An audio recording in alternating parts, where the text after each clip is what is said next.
Hello everyone, welcome to the lesson session academy. तो अब हम यहाँ पे क्लास 6 एनसीईआरटी का चैप्टर सेकंड शुरू करने जा रहे हैं, जिसका टाइटल है कंपोनेंट्स ऑफ फूड। तो यहाँ पे हम जानेंगे कि फूड के घटक क्या क्या है। मतलब अब तक हमने फूड के बारे में देखा, फूड की वेराइटीज़ क्या क्या होती है, इंग्रेडिएंट्स क्या क्या होते हैं, उसके सोर्स क्या क्या है, सोर्स अगर हैं प्लांट्स और एनिमल्स, उनके किन पार्ट से हमें वो इंग्रेडिएंट मिल रहा है। तो अब हम यहाँ पे देखेंगे जो हम फूड इनटेक कर रहे हैं, एक्चुअली मुझे इनटेक करने की ज़रूरत क्या है, हम उसे क्यों खा रहे हैं, उससे हमें मिल क्या रहा है, उसके मेन कंपोनेंट्स क्या है जो हमें इम्पॉर्टेंट, जो हमारे लिए इम्पॉर्टेंट है। तो जनरली आप फूड के बारे में देखें तो आप प्लेट बना सकते हैं एक टाइम के खाने के लिए। मे बी आप रोटी हो, दाल हो, सब्जी हो। अगर एक और अनदर प्लेट बनाए किसी और जगह की, तो मे बी वो राइस हो सकता है, सांभर हो सकता है, वेजिटेबल्स हो सकता है। अगर कोई और प्लेट बनाए किसी और डिफरेंट रिलीजन में, तो may be appam, fish curry और वेजिटेबल्स होता है। तो अलग अलग रिलीजन्स और स्टेट में भी क्या होते हैं, अलग अलग टाइप के फूड खाए जाते हैं, और हर अलग अलग फूड में अलग अलग कॉम्पोनेंट्स होते हैं जो हमें कुछ ना कुछ इफ़ेक्टिव होते हैं, हमारे लिए यूज़फुल होते हैं, हमारी बॉडी में उनका यूज़ होता है। तो अलग अलग रिलीजन, जैसे कि पंजाब में मक्के की रोटी, राजमा, सरसों का साग, कर्ड, घी भी खाया जाता है। आंध्र प्रदेश में राइस, तंदूर की रोटी, कुंदरू। मतलब अलग अलग रिलीजन और स्टेट में अलग अलग टाइप के फूड खाए जाते हैं। तो हर फूड में कुछ ना कुछ कॉम्पोनेंट्स होते हैं। तो आइए शुरू करते हैं हमारा चैप्टर। तो हमने लास्ट चैप्टर में इंग्रेडिएंट के बारे में देखा था। तो इंग्रेडिएंट जो होते हैं, जो हमें प्लांट या एनिमल से मिलते हैं, उन हर एक इंग्रेडिएंट के अंदर कुछ ना कुछ इम्पॉर्टेंट कंपोनेंट्स होते हैं जो हमारी बॉडी को नीड होती है, जिसकी मतलब कोई ऐसा कंपोनेंट फूड का जिसकी हमारी बॉडी को नीड है, मतलब जिसकी हमारी बॉडी को ज़रूरत है ग्रो करने के लिए, अच्छे से मसल्स बनाने के लिए, एनर्जी के लिए। मतलब हमारी बॉडी में कोई भी नीड है फूड के किसी भी कंपोनेंट की, तो उस कंपोनेंट को हम क्या कहेंगे, न्यूट्रिएंट। एग्जाम्पल में अगर कुछ मेजर न्यूट्रिएंट को देखें, जिसको हम डिटेल में अभी पढ़ेंगे, उनमें से क्या क्या है, carbohydrate, proteins, fats, vitamins and minerals और some other additional food content. मतलब ये तो मेन मेजर कंपोनेंट है फूड के, कार्बोहाइड्रेट, प्रोटीन, फैट्स, मिनरल। तो ये जनरली ऑलमोस्ट सारे फूड में इनकी अलग अलग अमाउंट जो है वो पाई जाती है। लेकिन कुछ अदर फूड है जिनके अंदर डाइटरी फाइबर्स और वाटर भी पाया जाता है, और ये भी मेन कंपोनेंट और न्यूट्रिएंट भी है। मतलब इनकी नीड है हमारी बॉडी को, हमारी बॉडी में डाइटरी फाइबर्स और वाटर का भी इम्पॉर्टेंस है। तो अब अगर हम इस न्यूट्रिएंट्स की बात करें, कार्बोहाइड्रेट, प्रोटीन, तो इसके लिए हमें पता कैसे चलेगा कि कौन से फूड में क्या होता है। तो इसके लिए अलग अलग टेस्ट होते हैं। तो इनको हमें क्या करना पड़ेगा, टेस्ट देखने पड़ेंगे। Test for presence of carbohydrate, protein and fats. तो कौन से फूड में क्या है, कार्बोहाइड्रेट कितना है, प्रोटीन कितना है, उसके टेस्ट होते हैं कि क्या इसके अंदर कार्बोहाइड्रेट प्रेजेंट है, क्या इसके अंदर प्रोटीन प्रेजेंट है। तो हम टेस्ट करके जानेंगे। तो सिंपल टेस्ट जो है इन न्यूट्रिएंट्स का, तो उसके लिए हमें क्या चाहिए होगा, कुछ ना कुछ केमिकल सॉल्यूशंस चाहिए होंगे। तो वो आप मे बी अपनी केमिस्ट्री लैब में करें, हम यहाँ पे थियोरेटिकली कवर करेंगे सारे टेस्ट को। तो हमें टेस्ट करने के लिए सॉल्यूशंस चाहिए कुछ, जिससे हम पता कर सकेंगे कि ये कंपोनेंट किस किस फूड में पाए जाते हैं। तो सॉल्यूशन हमें कौन कौन से चाहिए, आयोडीन का सॉल्यूशन, कॉपर सल्फेट का सॉल्यूशन एंड कॉस्टिक सोडा का सॉल्यूशन। तो ये सॉल्यूशन अगर लैब में नहीं है तो इनको बनाया भी जा सकता है। तो बनाने के भी तरीके यहाँ पे मेंशन है। तो अगर आपको क्या बनाना हो, आपको डाइल्यूट सॉल्यूशन ऑफ आयोडीन बनाना हो, तो उसके लिए आप क्या करेंगे, फ्यू ड्रॉप्स ऑफ टिंक्स्टर आयोडीन, यानी कि पाउडर आता है, मे बी ये मार्केट में अवेलेबल है। तो आयोडीन का जो टिंक्स्चर आता है उसके ड्रॉप्स डालेंगे टेस्ट ट्यूब में, जो हाफ फिल्ड विद वाटर। मतलब आपने ड्रॉप्स डाले, कुछ ड्रॉप्स डाले आयोडीन के टेस्ट ट्यूब में, और फिर उसके अंदर उसको हाफ फिल्ड कर दिया विद वाटर। तो वो आपका क्या बन गया, डाइल्यूट सोल्यूशन ऑफ आयोडीन। तो आप इस सोल्यूशंस को याद रखिए, आगे हम टेस्ट में यूज़ करेंगे। मैं डायरेक्ट बोलूँगी solution of iodine, add the some drops of iodine solution, तो आप समझ जाना। नेक्स्ट सोल्यूशन है कॉपर सल्फेट सोल्यूशन। तो बनाने के लिए हमें क्या करना पड़ता है, प्रिपेयर्ड बाय डिजॉल्विंग 2 ग्राम। तो यहाँ पे 2 grams of copper sulphate in 100 millilitre of water. तो इसमें क्या है, 100 मिलीलीटर ऑफ वाटर के साथ 2 gram of copper sulphate, 2 gram of copper sulphate हमें ऐड करना पड़ता है। तो हमारा क्या बन जाता है, कॉपर सल्फेट सोल्यूशन। हमारा कॉस्टिक सोडा सोल्यूशन। तो कॉस्टिक सोडा सोल्यूशन में क्या चाहिए हमें, 10 gram of caustic soda dissolve in 100 millilitre of water. तो 100 मिलीलीटर वाटर, यानी कि हमारा कॉपर सल्फेट में भी क्या था, 100 मिलीलीटर वाटर था, उसके अंदर भी हमने 2 ग्राम डाला था कॉपर सल्फेट, लेकिन कॉस्टिक सोडा में हमें 10 ग्राम ऑफ कॉस्टिक सोडा डालना है। तो यहाँ पे क्या बन जाएगा हमारा सॉल्यूशन ऑफ कॉस्टिक सोडा। तो अब हमने सॉल्यूशंस प्रिपेयर कर लिए, अब हम टेस्ट की तरफ चलते हैं। अब हमारा फर्स्ट टेस्ट है टेस्ट ऑफ स्टार्च। तो स्टार्च क्या है, स्टार्च एक कार्बोहाइड्रेट है। सबसे पहला कंपोनेंट हमने क्या पढ़ा था, कार्बोहाइड्रेट। तो ये कार्ब्स है, यानी कि कार्बोहाइड्रेट है। तो कार्बोहाइड्रेट के अंदर ही बहुत सारे मॉलिक्यूल्स होते हैं जिसमें से स्टार्च भी है। तो हम सबसे पहले हम कार्बोहाइड्रेट का टेस्ट देख रहे हैं, जिसके अंदर हम स्पेसिफिक कौन से कॉम्पोनेंट का टेस्ट कर रहे हैं, स्टार्च का। तो इसके लिए हमें क्या चाहिए, सबसे पहले तो हमें रॉ इंग्रेडिएंट चाहिए, मतलब कोई भी फूड जिसमें हमें चेक करना है कि इसके अंदर ये कंपोनेंट है या नहीं। तो small quantity of food item या फिर कोई इंग्रेडिएंट, यानी कि कोई भी फूड आइटम जिसमें आपको चेक करना है कि ये कंपोनेंट है या नहीं। तो पहले आप फूड ले लीजिए, फिर उसके अंदर हमें क्या करना है, 2 to 3 drops of dilute iodine solution. अभी हमने सबसे पहले कौन सा सोल्यूशन बनाया था, आयोडीन सोल्यूशन। उसके 2 से 3 बूंदे उसमें डाल दीजिए और फिर उसको ऑब्जर्व करिए थोड़ी देर तक। अगर उस फूड का कलर चेंज होता है, यानी कि कलर चेंज होके कैसा हो जाएगा, टर्न ब्लू एंड ब्लैक। अगर ब्लू ब्लैक जैसा कुछ कलर दिखता है तो वो श्योर करता है, आपके टेस्ट को कंफर्म करता है कि हाँ इसके अंदर स्टार्च प्रेजेंट है। तो अगर स्टार्च प्रेजेंट करने के लिए हम देखने के लिए हमें क्या करना पड़ता है, जो भी हमारा रॉ इंग्रेडिएंट और फूड आइटम है उसके अंदर हमें 2 to 3 ड्रॉप्स ऑफ सिर्फ आयोडीन सोल्यूशन डालना है और उसके कलर को ऑब्जर्व करना है। अगर वो ब्लू ब्लैक कलर में चेंज हो जाता है तो वो हमें सिग्नल दे रहा है कि हाँ इस फूड के अंदर स्टार्च प्रेजेंट है। नेक्स्ट कंपोनेंट है हमारा प्रोटीन्स। तो अब हमें कौन सा टेस्ट देखना है, टेस्ट फॉर प्रोटीन। तो हमने कार्ब्स का टेस्ट देखा, अब हम प्रोटीन का टेस्ट देखेंगे। प्रोटीन के टेस्ट के लिए हमें क्या करना पड़ेगा, इसके अंदर भी सबसे पहले हमें फूड आइटम लेना है जिसके अंदर हमें टेस्ट करना है कि प्रोटीन है या नहीं। तो सबसे पहले फूड आइटम लो। अगर वो फूड आइटम सॉलिड फॉर्म में है, यानी कि अगर वो सॉलिड फॉर्म में, तो आपको सबसे पहले उसका पेस्ट बनाना पड़ेगा या फिर पाउडर फॉर्म में। आप उसको पीस सकते हो, पेस्ट फॉर्म में चेंज कर सकते हो या फिर पाउडर फॉर्म में चेंज कर सकते हो। उसके बाद आपको फूड आइटम को क्या करना है, ग्राइंड या मैश करना है। तो मैश कर दो, मतलब उसको ग्राइंड कर दो, पीस दो। फूड आइटम लेना है और उसको पीस के उसका पेस्ट बना देना है। फिर उसके बाद क्या करना है, एक क्लीन टेस्ट ट्यूब लेनी है। क्लीन टेस्ट ट्यूब ले ली, उसके अंदर अब 10 ड्रॉप्स ऑफ वाटर डालने हैं। तो इसके अंदर हमने सबसे पहले क्या डाला, 10 ड्रॉप्स ऑफ वाटर, यानी कि H2O। वाटर डालने के बाद यानी कि वाटर डालने के बाद उसके अंदर हमें ऐड करना है फूड आइटम को भी, मतलब मैश करके हमने फूड आइटम भी ऐड कर दिया और 10 ड्रॉप्स ऑफ वाटर भी ऐड कर दिया।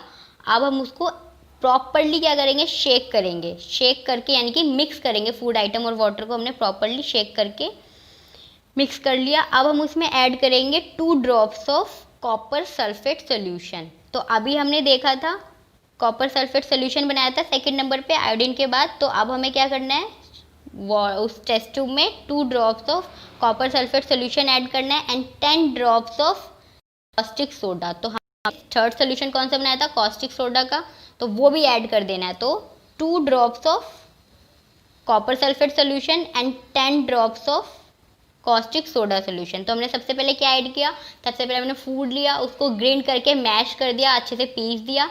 फिर उसके अंदर हमने 10 ड्रॉप्स ऑफ वाटर ऐड किया। वाटर ऐड करने के बाद हमने प्रॉपरली शेक किया, उसको मिक्स किया। मिक्स करने के बाद हमने 2 drops of copper sulphate solution डाले, फिर 10 ड्रॉप्स ऑफ कॉस्टिक सोडा डाला। तो हमने इसके बाद हमने क्या किया, हमने इसे मिक्स किया, यानी कि शेक करके मिक्स किया। फिर हमने 2 ड्रॉप्स ऑफ क्या डाला, हमने 2 drops of copper sulphate solution. फिर हमने 10 drops of caustic soda solution डाला। अब इसके बाद हमें क्या करना है, फिर से प्रॉपर मिक्स करना है, अच्छे से शेक करके मिक्स कर दिया टेस्ट ट्यूब को। फिर उसके बाद हमने क्या करना है, थोड़ा सा वेट करना है, फ्यू मिनट्स के लिए टेस्ट ट्यूब को छोड़ देना है। फिर उसके अंदर हमें उसका कलर देखना है। अगर वो वॉयलेट कलर में चेंज हुआ तो इसका मतलब क्या है, उसके अंदर प्रोटीन की प्रेजेंस है, यानी कि अब violet colour indicates the presence of protein in the food item. अगर उस टेस्ट ट्यूब में फूड आइटम का कलर वॉयलेट कलर हो गया, वॉयलेट मतलब थोड़ा सा पर्पलिश जो होता है वॉयलेट कलर, तो वैसा हो गया, तब जाके हमें कंफर्म हो जाएगा कि वो प्रोटीन उस फूड आइटम के अंदर प्रेजेंट है। तो हमने क्या क्या चीज़ें टेस्ट कर ली, स्टार्च का टेस्ट देख लिया, प्रोटीन का टेस्ट देख लिया। अब हमारा थर्ड नंबर का टेस्ट है फैट्स का। तो फैट्स क्या होते हैं, ऑयली सब्सटेंस, कहते हैं ना जंक फूड नहीं खाना चाहिए, उसके अंदर बहुत सारा फैट होता है। तो फैट का टेस्ट करने के लिए हमें कोई सोल्यूशन की ज़रूरत नहीं है, जस्ट हमें small quantity of food item लेना है जिसमें हमें चेक करना है कि फैट है या नहीं, उसको रैप करना है विथ पीस ऑफ पेपर। हमने फूड आइटम लिया, उसको हमने रैप कर दिया पेपर के साथ और फिर उसको थोड़ा सा क्रश कर दिया, लेकिन ध्यान रखना है कि पेपर टीयर यानी कि फटना नहीं चाहिए, पेपर फटना नहीं चाहिए, बिना फटे उसके आराम से क्रश करना है और स्मैश करना है, रैप करके उसे क्रश करना है फूड आइटम को, लेकिन पेपर बिना फाड़े। तो उसको फिर उसके बाद क्या करना है, hold the paper against light, फिर पेपर को थोड़ी देर के लिए लाइट के सामने रख देना है, रोशनी के सामने रख देना है। फिर उसमें हम देखेंगे सी द लाइट फेंटली, मतलब हम उसके अंदर कुछ पैचेस दिखेंगे हमें। अगर थोड़ी देर बाद हमें उस पेपर पे कुछ ऑयली पैचेस दिखते हैं तो इसका मतलब क्या है, उस फूड आइटम में फैट प्रेजेंट था।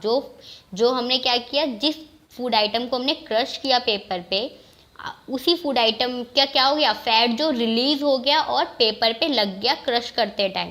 इसीलिए अगर हमें ऑयली पैचेस शो करते हैं तो इसका ये इंडिकेट करता है, ये प्रूफ करता है कि उस फूड आइटम में फैट प्रेजेंट है। तो ये थे हमारे टेस्ट, कुछ हमने मेजर कंपोनेंट यानी कि कार्बोहाइड्रेट, प्रोटीन और फैट के टेस्ट देखे। अब हमें जानना है कि ये जो कंपोनेंट है ये हमारे लिए ज़रूरी ही क्यों है, हमारी बॉडी में इनकी क्या नीड होती है। अगर ये ना हो तो क्या कोई फ़र्क पड़ेगा हमारी बॉडी पे, ऑब्वियसली फ़र्क पड़ेगा। तो इसकी क्या इंपॉर्टेंस होती है ये देखते हैं, थोड़ा सा देखते हैं कि हमारे इसके अलावा अदर न्यूट्रिएंट्स देते हैं, वाइटामिन एंड मिनरल्स, तो हम उसके टेस्ट नहीं पढ़ेंगे, लेकिन हाँ हम देखेंगे वाइटामिन की क्या इंपॉर्टेंट होती है और मिनरल्स की क्या इंपॉर्टेंट होती है हमारे में, और इसके सोर्सेस क्या है। सोर्सेस आपको याद रखने, आपके एग्जाम पॉइंट ऑफ व्यू से ये इंपॉर्टेंट है। तो हमने टेस्ट कर लिए कार्बोहाइड्रेट, प्रोटीन और फैट्स के, और कुछ अदर न्यूट्रिएंट भी है, वाइटामिन एंड मिनरल्स, अभी हम देखेंगे। अब इस न्यूट्रिएंट की हमारी बॉडी में क्या ज़रूरत है। तो फैट हमें क्या देता है, मेनली हम कहते हैं ना हमें एनर्जी चाहिए हर काम करने के लिए, तो एनर्जी हमें कहाँ मिलती है, मेनली हमें कार्बोहाइड्रेट से एनर्जी मिलती है। बट फैट हमें उससे भी ज़्यादा एनर्जी देता है, fat much more energy amount than carbohydrate, मतलब कार्बोहाइड्रेट से भी ज़्यादा एनर्जी देता है। इसलिए हमें फैट कम कंज्यूम करना चाहिए, कम लेना चाहिए, क्योंकि वो हमें कम अमाउंट में ही ज़्यादा एनर्जी प्रोवाइड करता है। तो हमारी बॉडी क्या करती है, उसको स्टोर करके रखती रहती है और फिर आपकी जो मोटापा है वो बढ़ जाता है। तो यहाँ पे एनर्जी का कॉन्सेप्ट है, तो हमें कार्बोहाइड्रेट क्या प्रोवाइड करता है, एनर्जी प्रोवाइड करता है, और फैट भी क्या करता है, एनर्जी प्रोवाइड करता है, बट कार्बोहाइड्रेट से ज़्यादा। फैट और कार्बोहाइड्रेट क्या होते हैं, एनर्जी गिविंग फूड्स होते हैं, क्योंकि फैट और कार्बोहाइड्रेट से हमारी बॉडी को क्या मिलता है, एनर्जी प्रोवाइड होती है। तो ऐसे फूड जिसके अंदर हमें फैट और कार्बोहाइड्रेट ज़्यादा मिल रहा है तो उसे हम क्या कह सकते हैं, energy giving food. But proteins का हमारी बॉडी में क्या काम है, proteins are needed for growth and repair. तो हमारी बॉडी जो ग्रो कर रही है, ग्रो करना इन द सेंस सिर्फ हाइट में ग्रो करना नहीं होता, हमारी लंबाई बढ़ रही है सिर्फ उसे ग्रो करना ही, हमारी बॉडी के अंदर जो सेल्स ग्रो कर रही हैं, ऑर्गन्स ग्रो कर रहे हैं, हमारी बॉडी जो ग्रो करती है हर सेंस में, ऑर्गन में, टिश्यू में जो ग्रो करती है उस पर्टिकुलर ग्रोथ के लिए। और हमारी बॉडी इतना काम करती है पूरे दिन में, तो इतनी टूट फूट जाती है, सेल्स वगैरह जो होती हैं वो डैमेज हो जाती हैं, तो उसको रिपेयर करने के लिए क्या ज़रूरत है हमारी बॉडी में, प्रोटीन। तो प्रोटीन का काम क्या है, बॉडी की ग्रोथ और रिपेयर में हेल्प करना। तो प्रोटीन, ऐसे फूड जिसके अंदर हमें प्रोटीन मिलेगा उन फूड्स को हम क्या कह सकते हैं, बॉडी बिल्डिंग फूड्स, मतलब जो हमारी बॉडी को बिल्ड कर रहे हैं, यानी कि ग्रोथ में हेल्प कर रहे हैं, रिपेयर में हेल्प कर रहे हैं, तो बॉडी बिल्ड कर रहे हैं, तो बॉडी बिल्डिंग फूड्स कह सकते हैं। तो जैसे कि हम प्रोटीन, फैट्स और स्टार्च के बारे में देखा, कार्बोहाइड्रेट के बारे में देखा, तो यहाँ पे आपको डायग्राम में दिख रहे हैं कुछ सोर्स दिख रहे हैं पर्टिकुलर, तो ये आपको याद रखना है, आपके एग्जाम पॉइंट ऑफ व्यू से इंपॉर्टेंट है कि कार्बोहाइड्रेट के सोर्स क्या क्या हैं, कौन कौन से फूड्स है जिससे हमें कार्बोहाइड्रेट मिलता है। Sweet potato, sugarcane, papaya, melon, mango, maize, rice, bajra, wheat. तो इन सारे फूड्स को हम और कुछ भी कह सकते हैं, क्योंकि कार्बोहाइड्रेट से हमें क्या मिल रही है, एनर्जी मिल रही है, तो इसे हम एनर्जी गिविंग फूड्स भी कह सकते हैं। जो हमने अभी ऊपर पढ़ा कि जो इससे हमें एनर्जी मिलती है उसे हम क्या कहते हैं, एनर्जी गिविंग फूड्स। तो यहीं पे आपको दूसरे एग्जाम्पल में, दूसरे डायग्राम्स में क्या दिया हुआ है, सोर्स ऑफ फैट्स के। फैट्स अभी हमने देखे, फैट का भी सोर्स है और उसमें कुछ है, फैट जो है हमें वो प्लांट से भी मिलता है और एनिमल से भी मिलता है। तो जो हमने फर्स्ट चैप्टर में भी देखा था, जो ऑयल्स है हमें वो सारी प्लांट प्रोडक्ट है, यानी कि इसका सोर्स क्या है, plant. Groundnut oil, till, nuts, ये सारी चीज़ें हैं जो ग्राउंडनट, अच्छा ग्राउंडनट, नट्स जो हैं, बादाम, तिल जो होता है, ये सारी चीज़ें जो ड्राई फ्रूट्स होती हैं और जो ऑयल्स होते हैं, ये सारे हमें कहाँ से मिलते हैं, इनका सोर्स क्या है, plants. But butter, milk, cream, घी, ये सारे क्या है, मिल्क प्रोडक्ट है, और मिल्क हमें कहाँ से मिलता है, एनिमल से। तो अल्टीमेटली ये सारे प्रोडक्ट क्या हो गए, एनिमल प्रोडक्ट हो गए, और इनका सोर्स क्या है, एनिमल्स। तो ये, और इन सारी चीज़ों से हमें क्या मिलता है, कौन से कंपोनेंट होते हैं इनमें, फैट। यानी कि ऐसा नहीं है कि कोई एक पर्टिकुलर, इन सब में सिर्फ और सिर्फ फैट ही होगा, एक पर्टिकुलर कंपोनेंट होगा। हर फूड में सब कुछ होता है, कार्बोहाइड्रेट होता है, फैट होता है, प्रोटीन होता है, बट किसका अमाउंट ज़्यादा मात्रा में, कौन सी चीज़ हमें हमारी बॉडी को सबसे ज़्यादा मिल रही है, तो हम वही कह देते हैं। तो इन सारी चीज़ों में सबसे ज़्यादा क्या मिलता है, हमें फैट मिलता है इन सारे फूड। अब इस डायग्राम में हमें सोर्सेज दिए हैं कुछ प्रोटीन के सोर्सेज। तो प्रोटीन के सोर्सेज क्या होते हैं, ग्राम, मूंग, यानी कि हर टाइप की जो दाल्स होती है, पीस होती है, पीस यानी कि मटर, सोयाबीन, जो दाल की वेराइटीज़ होती है, हर टाइप की दाल में क्या होता है, मेन कंपोनेंट उनका प्रोटीन होता है। तो ये सारे प्रोटीन के वो कंपोनेंट हैं जो हमें कहाँ से मिल रहे हैं, प्लांट से मिल रहे हैं। तो ये प्लांट के कंपोनेंट, प्लांट के पार्ट्स हैं जिससे हमें प्रोटीन मिलता है। बट कुछ ऐसे भी प्रोडक्ट है जो हमें एनिमल से मिल रहे हैं और उनका भी मेन कंपोनेंट क्या है, प्रोटीन। तो इन सब चीज़ों से भी हमें प्रोटीन मिल रहा है, बट ये हमें किससे मिल रहे हैं, इनका सोर्स क्या है, एनिमल। तो ये एनिमल प्रोडक्ट है जो हमें प्रोटीन प्रोवाइड कर रहे हैं। पनीर, फिश, मीट, इन सब में भी क्या होता है, मेन कंपोनेंट जो होता है वो प्रोटीन होता है। ऐसा नहीं कि सिर्फ और सिर्फ प्रोटीन होता है, अदर कंपोनेंट्स भी होते हैं, बट प्रोटीन का अमाउंट जो है बाकी कंपोनेंट्स के कंपैरिजन में, मुकाबले में ज़्यादा होता है। इसलिए हम इसे क्या कहते हैं, इसीलिए हम कह देते हैं कि इसके अंदर प्रोटीन का अमाउंट ज़्यादा है और ये प्रोटीन गिविंग फूड्स है। तो अब तक हमने इस मेन कंपोनेंट के बारे में देख लिया, कार्बोहाइड्रेट, प्रोटीन्स एंड फैट्स के बारे में। अब हम थोड़ी सी बात करेंगे वाइटामिन्स और मिनरल्स के बारे में। तो वाइटामिन्स क्या होते हैं, वाइटामिन्स का काम क्या होता है, वाइटामिन्स भी ज़रूरत होती है हमारी बॉडी को। वो हेल्प करते हैं protecting our body against diseases, मतलब जो बीमारियां होती हैं, डेली आए दिन कितने सारे वायरस, बैक्टीरिया हमारी बॉडी में अटैक करते रहते हैं, बट हम स्टिल, हमें बीमारी नहीं होती। तो उसका मतलब क्या है कि हमारी बॉडी में कुछ ना कुछ ऐसा है जो हमें प्रोटेक्ट कर रहा है, हमें बचा रहा है बीमारियों से। तो वो किसका काम होता है, वाइटामिन्स का। वाइटामिन्स हमें हेल्प करते हैं बीमारियों से बचने के लिए। अब वाइटामिन्स के भी डिफरेंट टाइप्स होते हैं, vitamin A, vitamin C, vitamin D, vitamin E and vitamin K. और विटामिन बी जो है एक कॉम्प्लेक्स बनाता है, मतलब विटामिन बी में सिर्फ एक नहीं होते, B1, B2, ऐसे करके 2-3 विटामिन बी होते हैं जो मिलके एक कॉम्प्लेक्स बनाते हैं और हमारी बॉडी में हेल्प करते हैं, हमारी बॉडी में डिजीज से बचने के लिए हेल्प करते हैं। तो अब आपको विटामिन्स के भी कुछ सोर्स याद रखने हैं अपने एग्जाम के लिए, और आपको याद रखने चाहिए कि विटामिन ए हमें किन चीज़ों से मिलता है, विटामिन बी के, विटामिन ए हमें मैंगो, कैरेट, पपाया से मिलता है। तो चैप्टर के एंड में एक टेबल प्रोवाइडेड, आप उसको अच्छी तरह से रीड करें और याद करें, क्योंकि उसमें विटामिन्स के इम्पॉर्टेंस, सोर्स और उसकी डिजीजेस भी मेंशन है।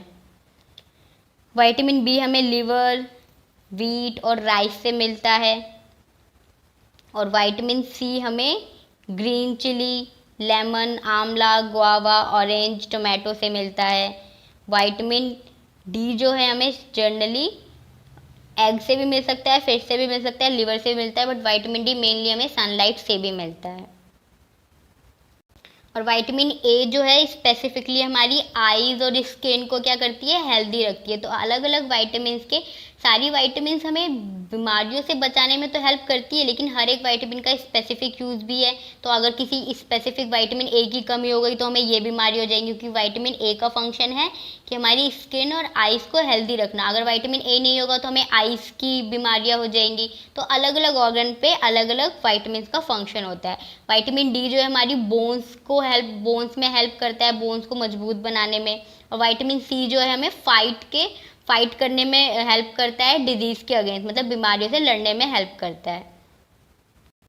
तो यहाँ पे मेंशन है कि जैसे कि हमने बात की थी कि राइस इज़ मोर कार्बोहाइड्रेट, मतलब राइस के अंदर कार्बोहाइड्रेट अदर न्यूट्रिएंट से ज़्यादा है, इसलिए हम उसे कह सकते हैं carbohydrate rich source of food, मतलब कार्बोहाइड्रेट गिविंग फूड। ऐसा फूड जिसके अंदर कार्बोहाइड्रेट रिच है, मतलब कार्बोहाइड्रेट की मात्रा ज़्यादा है, बट इसका मतलब ये नहीं कि बाकी कंपोनेंट्स नहीं है, उसके अंदर प्रोटीन भी पाया जाता है बट कार्बोहाइड्रेट ज़्यादा पाया जाता है, इसलिए हम कार्बोहाइड्रेट रिच फूड कह सकते हैं। तो यहाँ पे आप टेबल में देखिए, आपको वाइटामिन के बारे में हमने पढ़ लिया। अब यहाँ पे कुछ मिनरल्स के सोर्स भी आपको याद रखने हैं कि सम सोर्स ऑफ मिनरल्स में क्या आता है, आयोडीन आता है। तो मिनरल्स के सोर्स क्या है, जिंजर। आयोडीन हमें किससे मिलता है, मेनली जिंजर से मिलता है। सॉल्ट से भी मिल सकता है, स्पाइनेक, फिश। तो आपको डायग्राम के थ्रू याद रखना है कि कौन से मिनरल्स के कौन कौन से सोर्स हैं। सम सोर्स ऑफ फॉस्फोरस, तो फॉस्फोरस भी क्या है, एक मिनरल है। फॉस्फोरस के सोर्स क्या है, मिल्क, बनाना, जीरा, चावल। तो ये सारे सोर्स क्या है, फॉस्फोरस के सोर्स हैं। सम सोर्स ऑफ आयरन, तो आयरन भी एक मिनरल है। आयरन हमें इन चीज़ों से मिलता है। और some source of calcium, calcium is also a mineral. And calcium हमें मेनली किस चीज़ों से मिलेगा, जो हमारी बोन्स में हेल्प करता है। कैल्शियम हमारी बोन्स के लिए बहुत इंपॉर्टेंट होता है, उसको मजबूत रखता है। तो मिल्क और एग से हमें जनरली कैल्शियम प्रोवाइड होता है। तो ये सारे सोर्स हैं मिनरल्स के। तो आपको जो सोर्सेस है वाइटामिन, मिनरल्स और कार्बोहाइड्रेट, जो भी आपके टेबल में दिया हुआ है, उसको आप अच्छे से याद रखिए, क्योंकि ये एग्जाम पॉइंट ऑफ व्यू से इम्पॉर्टेंट है। तो नेक्स्ट वीडियो में हम चैप्टर को आगे कंटिन्यू करेंगे और हम देखेंगे, अब तक हमने वाइटामिन, मिनरल्स और कंपोनेंट्स के बारे में बात किया। अब इसके एडिशनली हमारी बॉडी में डाइटरी फाइबर्स और वाटर्स की भी नीड होती है। तो ये हमारी बॉडी में क्या काम करते हैं, इनकी क्या इंपॉर्टेंस होती है, हम नेक्स्ट वीडियो में देखेंगे। अगर आपको वीडियो पसंद आई हो तो प्लीज़ लाइक कीजिए, फ्रेंड्स के साथ शेयर कीजिए और चैनल को सब्सक्राइब कीजिए for upcoming notification. Bye bye guys.